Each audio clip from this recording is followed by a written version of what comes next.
this session I am going to discuss about the arc command. So here you can see into the draw window, into the ribbon, you will be able to get the arc. But into the arc, there are a lot more options. But out of this option, I will only discuss about the 4 point, the 3 point. Second is the start, center, end, starts and angle, center, start, end, and continue. Okay, let's start with the 3 point command. Into the 3 point, you will able to get the arc which is passing from the 3 point. So that's why you need to able to specify the 3 point first. Okay, so here is the first point, here is the second point, and I will give the third point here. Now I'm select arc. Into that I will select 3 point. I will specify the first point here, second point here, and third point is here. So as you can see, this arc is generated which is passed from this 1, 2 and 3 point. So by using this method you can able to draw the arc. Now I select start, center, end. So this is the sequence. First I need to select the start point, then center point, then end point. I have the start point is here, center point is here, and end point is here. So I first select start, then select the center, then select the end. As you can see, our arc is drawn at below of this line. Why?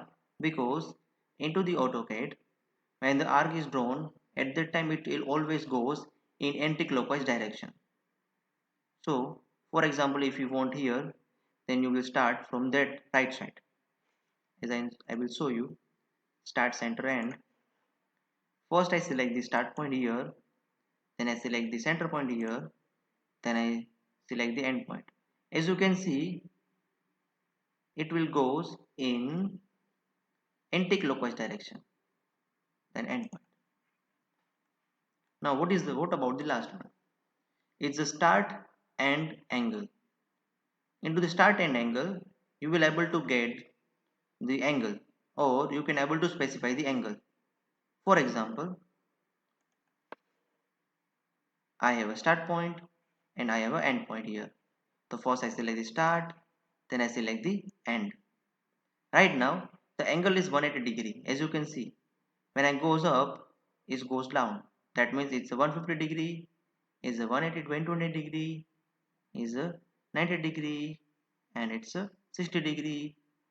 When you reduce the angle, at that time you will able to get, or you will able to see that the radius of the arc will also decrease.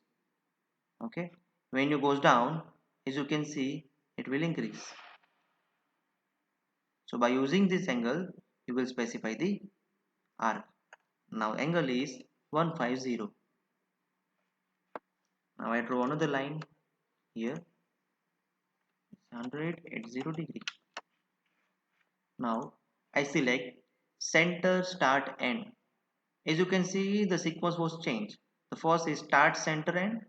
Now the sequence is center, start, end. So first I need to specify the center point, then start point, and then end point. So by using this kind of option, you can able to draw the arc. Now the last one is a continue. Continue means what?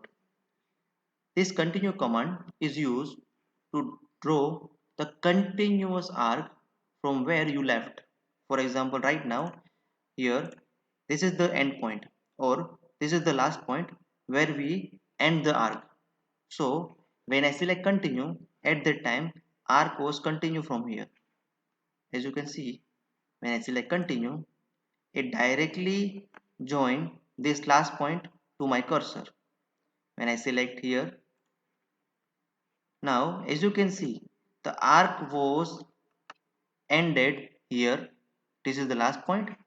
So when I can click on continue, it will directly start from the point. I will click here. As you can see, the arc was completed here. This is the last point. When I select continue, it will start from there. So by using this different command, you can able to draw the arc. Now practice according to your convenience, that if you require this one, or start and direction, start center angle. Okay, thank you.